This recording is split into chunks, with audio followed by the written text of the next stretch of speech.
Esta fue una de las cosas que pasó en la semana, porque esa última frase la dijo Milei hace un par de días, que la dijo que para mitad de año otra vez él insistió en que la inflación va a tener un cero delante, algo que prometía que iba a suceder para antes de las elecciones, y no sucedió. Mientras tanto, la inflación, ya lo sabemos, está instalada en un núcleo duro más o menos del 2%, que tocó el 2,5%, y que después de los cambios en las bandas cambiarias, que según Toto Caputo hace 2 semanas estaban muy bien calibradas, bueno, no estaban tan bien calibradas, y lo mandaron al jefe del Banco Central a decir que ahora las bandas cambiarias se iban a mover por la indexación, o sea que el ritmo de devaluación del peso se iba por lo menos a duplicar. Esto no lo hace el gobierno porque le guste, porque siempre el ancla monetario, el dólar barato, la plata dulce, como quieran llamarlo, fue una de sus herramientas para bajar la inflación, facilitando el ingreso de cosas importadas y el proceso de desindustrialización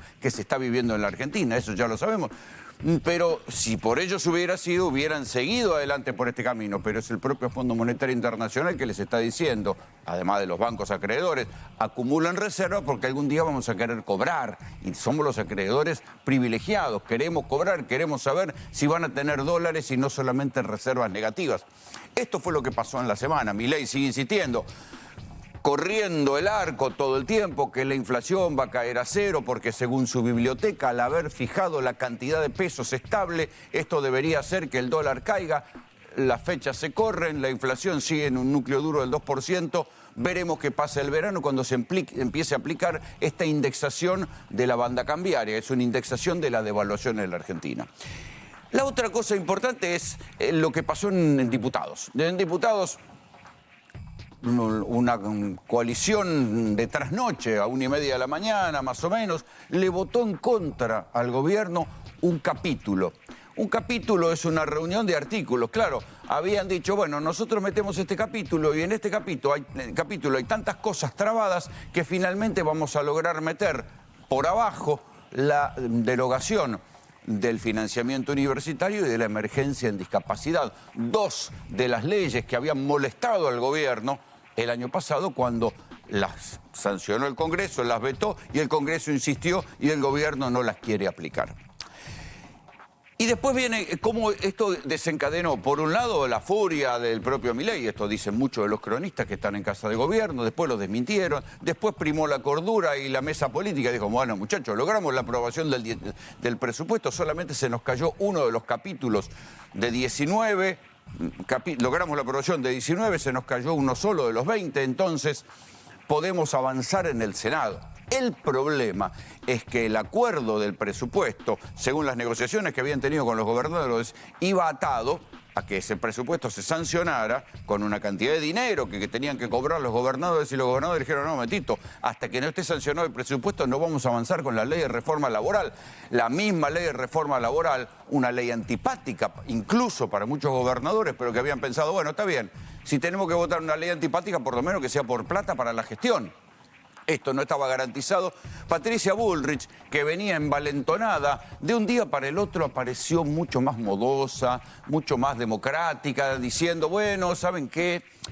Hemos escuchado los consensos y qué sé yo, que Sarasa, vamos a pasar la discusión de la ley laboral para febrero. Bueno, esto es lo que pasó si uno lo mira desde una perspectiva de la velocidad eléctrica con la que se sucedieron las negociaciones, porque el gobierno estaba apurado, montado en la mayoría que le dio el 40% de los votos en las últimas elecciones, en sacar leyes fundamentales y ómnibus rapidito, no fuera cosa que después empezaran a desbandarse los gobernadores a los que habían seducido con 66.000 millones de ATN. Esto es si uno mira la chiquita, si mira el movimiento eléctrico de lo que pasó esta semana en la política.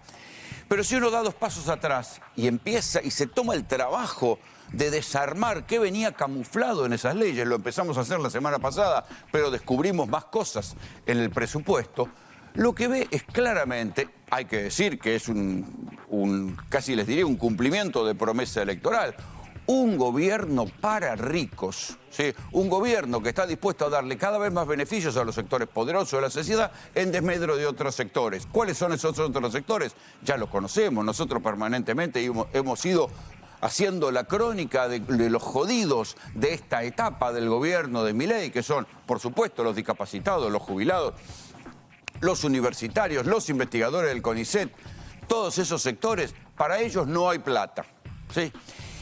Pero para decirlo con fundamento, hay que analizar los artículos, porque es difícil analizar los artículos para entender y traducirlos al lenguaje común de todos nosotros. Claro, este es nuestro laburo.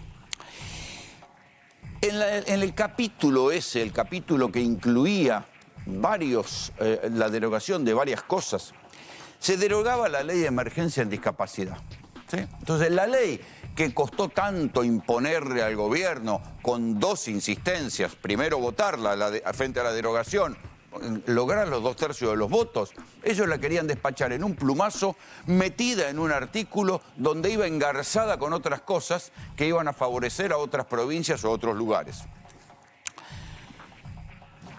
La verdad que a esta altura del partido a mí no se me ocurre ninguna explicación, o sea, no se puede decir nada, estamos dentro del horario de protección al menor, y nada que no sea un insulto a la investidura presidencial sobre por qué el presidente Milei está tan empecinado en desfinanciar todo lo que tenga que ver con la discapacidad. A los terapeutas, las pensiones, se van a presentar ante la Cámara de San Isidro para rechazar un fallo de un juez, el juez federal de Zárate Campana, que dice que el rechazo, la falta de cumplimiento de la ley es inconstitucional. Se van a presentar para argumentar. La verdad que no hay ningún argumento. Algunos dicen la crueldad. No sé, yo no lo entiendo. Todas las cosas que se me ocurren son barbaridades. Prefiero pasar de tema y seguir con la descripción. El gobierno intentó meter en un artículo camuflado dentro de un capítulo la derogación de una ley por la cual había insistido 2 veces el Congreso. Bueno, ¿saben qué? No pudo. Porque a algunos legisladores les dio vergüenza, por suerte, y otros se ausentaron y otros se abstuvieron, y ahí el gobierno no pudo. En ese capítulo también estaba la derogación de la ley de financiamiento universitario. Ahí puede ser un poquito más claro, porque ya se sabe que para el presidente Javier Milei las universidades son un reducto de zurdos. No importa si en buena parte de los centros de estudiantes del país y de los claustros ganan listas que están orientadas por Franja Morada o por otras agrupaciones. No, para él son todos zurdos. Es una mirada típica de una persona que nació en un lugar de mucho dinero, como la familia Milei, que vivió una vida, no sé, de un mundo cerrado, de chetos, que fue a una universidad privada y que no entiende que en las universidades públicas también se estudia, y mal que le pese, los mejores profesionales salen de las universidades públicas. Pero considera que es un reducto de producción de zurdos en masa. El otro punto, que también estaba por ahí escondidito, es casi, les diría, un tiro en el pie para lo que todos los sociólogos midieron de por qué Milei sigue teniendo arraigo en los sectores más empobrecidos. Porque en ese artículo, en ese capítulo, estaba el fin de la actualización de la asignación universal por hijo. Acá está. ¿Sí? Movilidad en asignación universal por hijo y asignaciones familiares. ¿Qué quiere decir esto? Uno de los grandes logros, según miden todas las estadísticas, es que el gobierno iba indexando incluso por encima de la inflación la asignación universal por hijo, de modo tal que los que cobraban asignación universal por hijo, que están en niveles de indigencia, y cobraban tarjeta alimentar, tuvieran algo más de dinero y no se les cayeran los ingresos. Bueno, en ese capítulo también lo que decían es que terminaba la actualización automática o por arriba de la inflación. O sea, quiere decir que los más indigentes iban a empezar a cobrar menos plata de la asignación universal por hijo. Había otros datos, había también alguna cosa que iban a poner más plata para los jueces de capital y también plata para que cobrara la ciudad de Buenos Aires. Bueno, como sea, ese capítulo que iba contra diferentes sectores de la sociedad, en este caso, nada más que ir contra los más necesitados que desindexarle la asignación universal por hijo. Cuando yo les digo que es un gobierno que se concentra en darle beneficios a los ricos e ir contra sectores de los más pobres o de la clase media, acá, cuando uno se mete en el articulado, está la evidencia. Esto es en el presupuesto.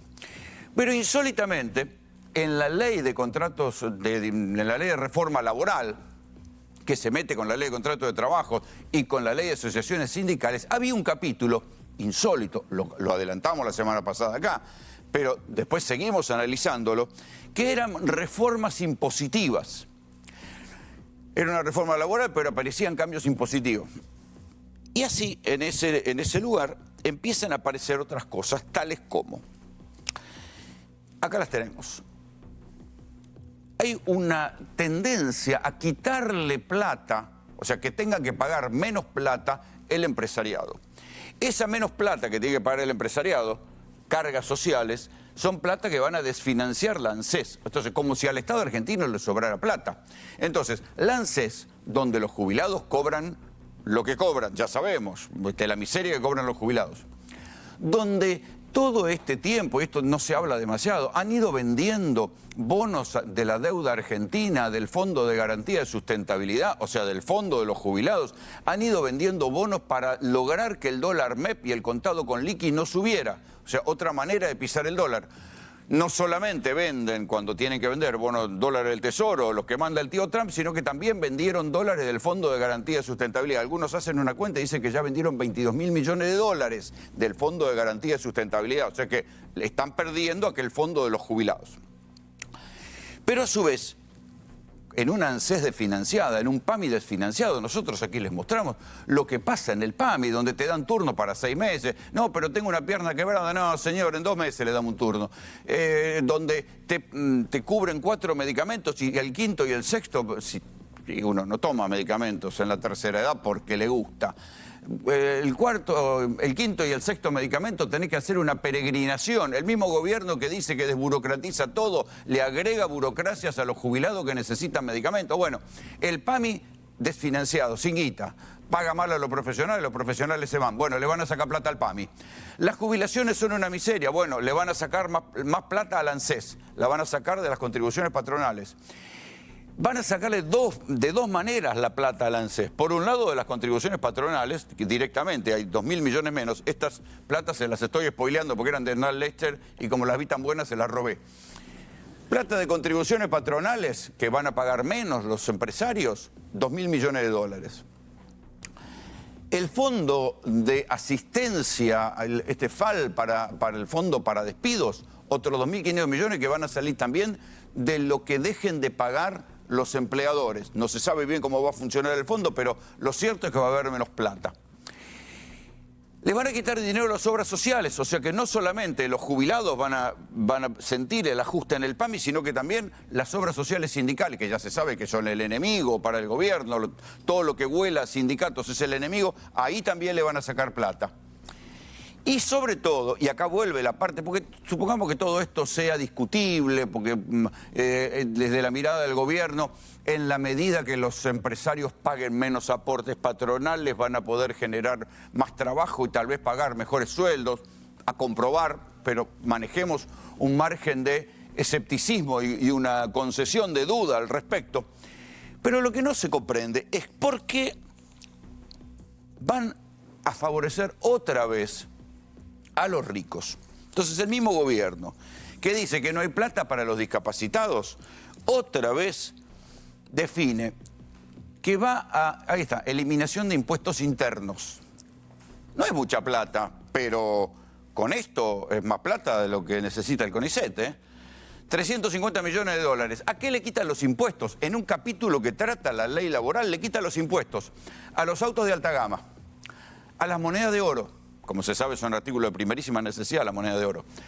A las embarcaciones, a los aviones y a todo lo que sea artículo suntuario. Entonces, insisto, vean el contraste. O sea, el mismo gobierno que dice que no hay plata para los discapacitados, deja de cobrarle impuestos por voluntad propia a los ricos más ricos, porque esto debe ser, ¿cuánto? El 3% de la población.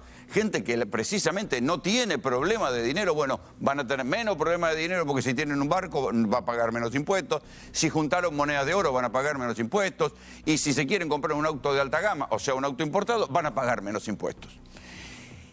¿Para qué lo hacen? No se entiende.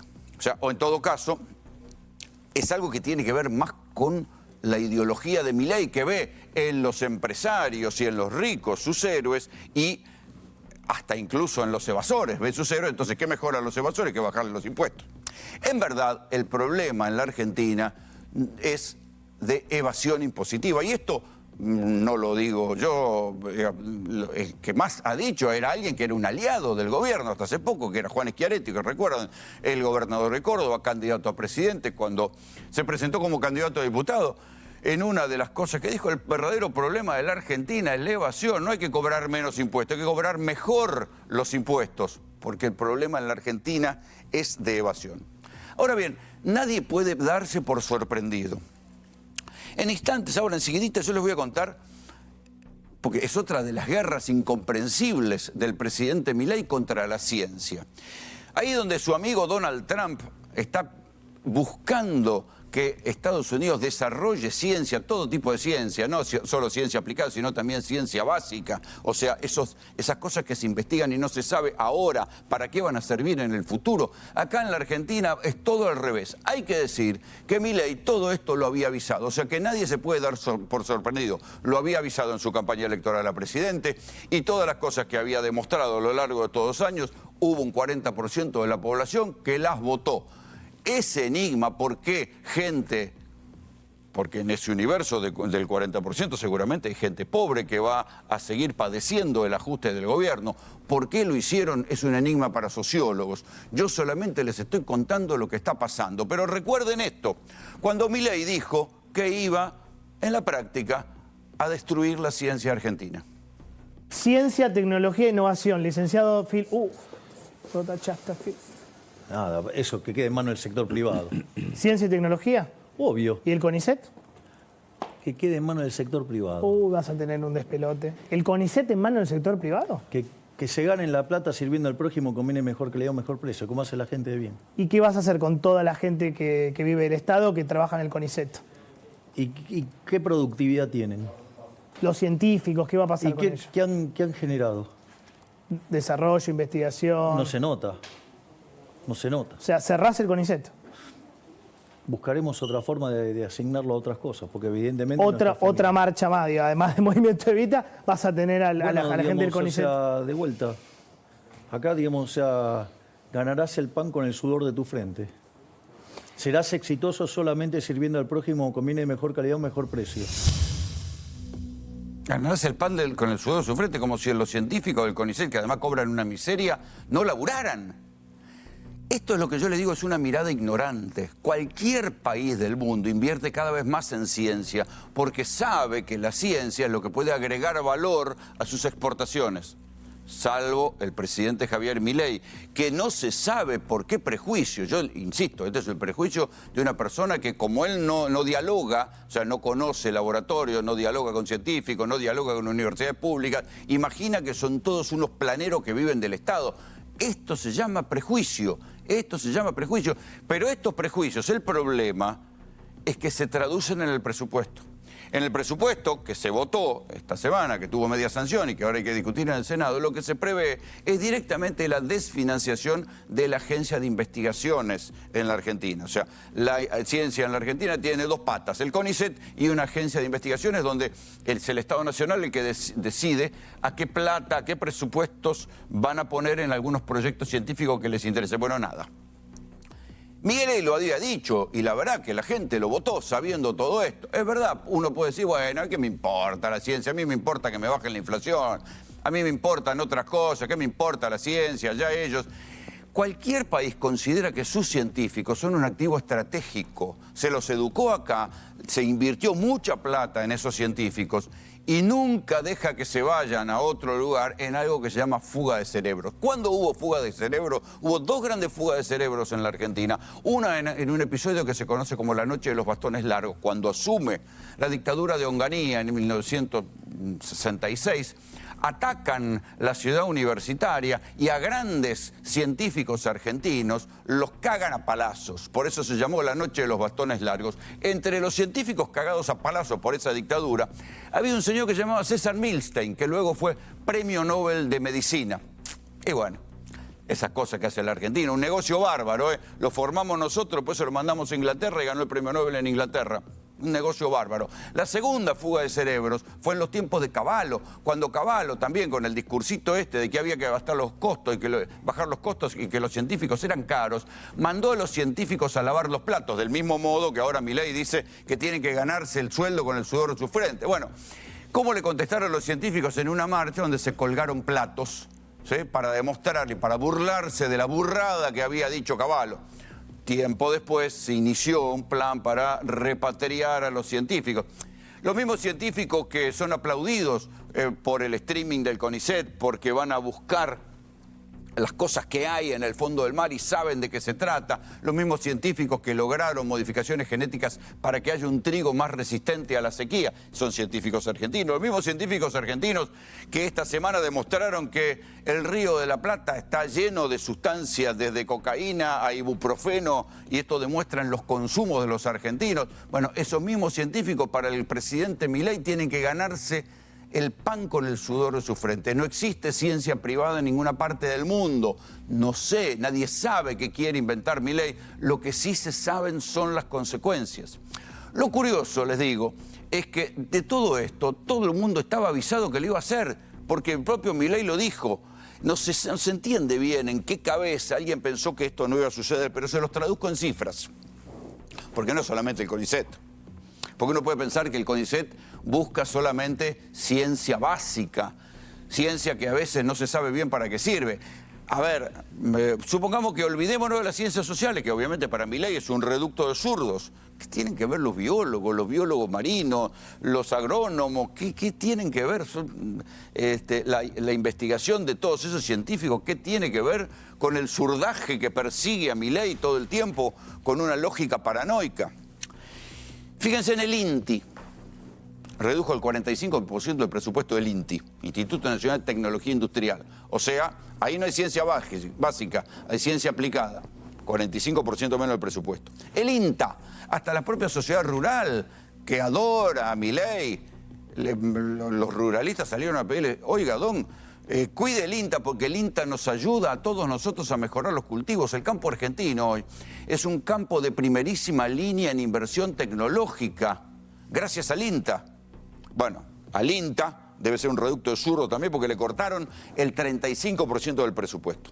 A la CONEA, pese a que Milei dice que la energía nuclear va a ser la que va a permitir que la Argentina sea una fuente, un lugar para que haya servidores de inteligencia artificial, todo muy rico, pero a la CONEA le cortaron un 43% del presupuesto.